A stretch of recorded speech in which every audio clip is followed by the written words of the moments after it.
So that's the first trend. Second trend is social commerce. Here we see the total U.S. e-commerce spending reached 256 billion in 2011, and that's up 12% from 2010. So there's a lot of growth in this area. And we see this area is very different. It's rapidly changing. So we see mobile. We see people are shopping on their phones. They're shopping with multiple devices, and the distribution model is changing quite a bit. So you don't need to go through Best Buy to have national distribution or international distribution to sell your product. You can scale in a much more efficient and a much more relevant way through social sharing. So all of these changes are coming together, and it's really causing us to have to recreate and really rethink from the ground up the new shopping environment and the shopping experience for social commerce. So this is another reinforcement that mobile commerce is the second fastest audience growth category for mobile. So it's the second fastest growing activity that people do on smartphones. And there's been an 87% increase from 2010 to 2011. This is a ComScore statistic.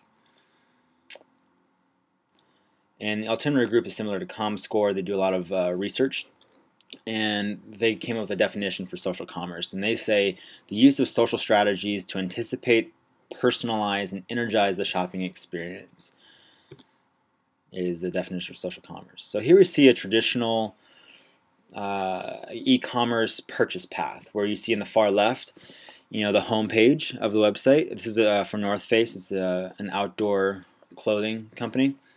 And then if you click through from the home page, you see this next page, which has a lot of pretty pictures on it still.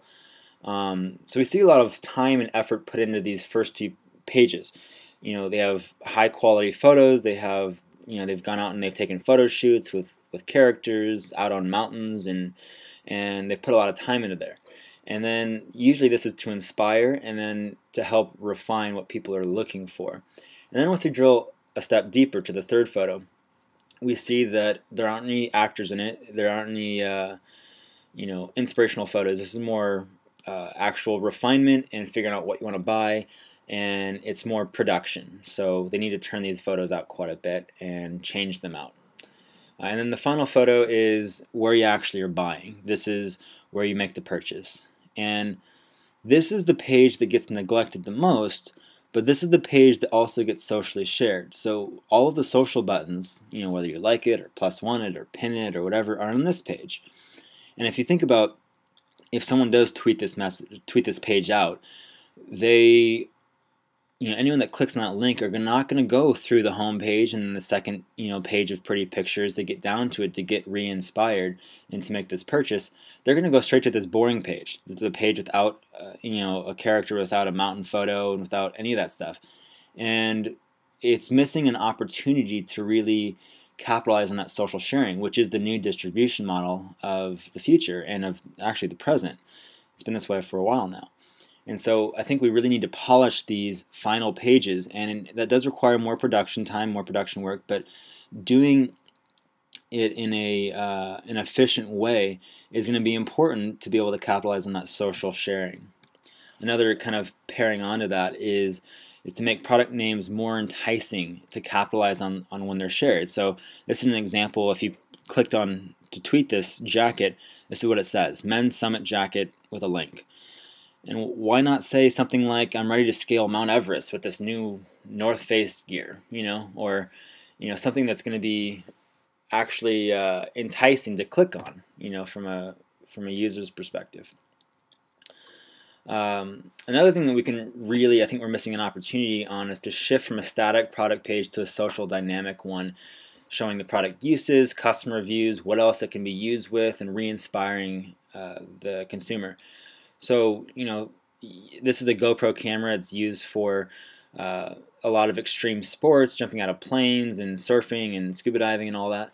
And it's a waterproof, pretty indestructible camera. So to the left is a photo. You can use it on a snowboard helmet.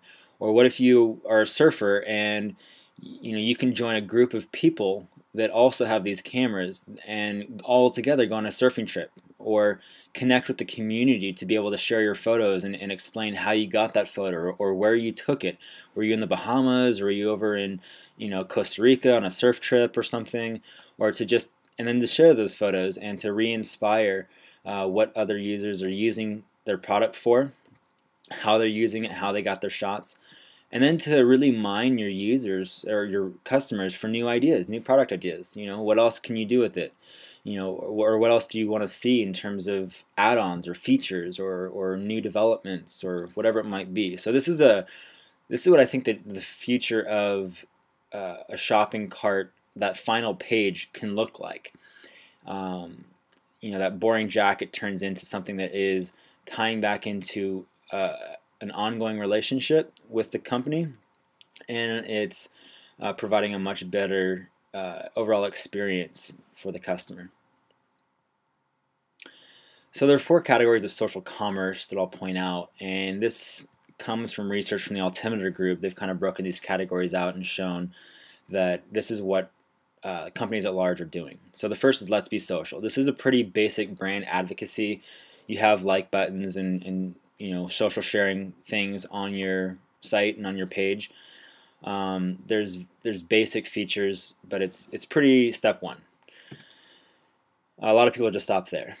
So enlightened engagement goes quite a bit deeper, and this actually measures sentiment analysis.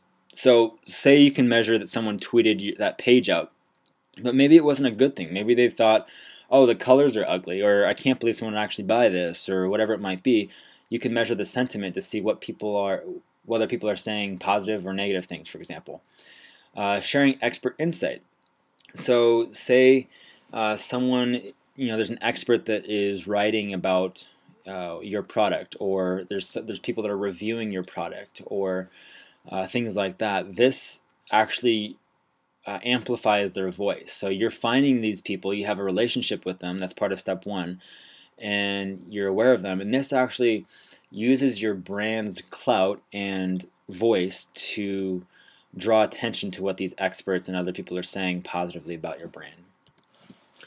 Next step is store of the community, stage 3, and this is kind of a maturity path, if you will.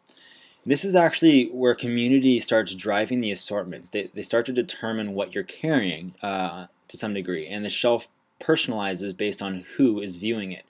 So you can show different products to different people.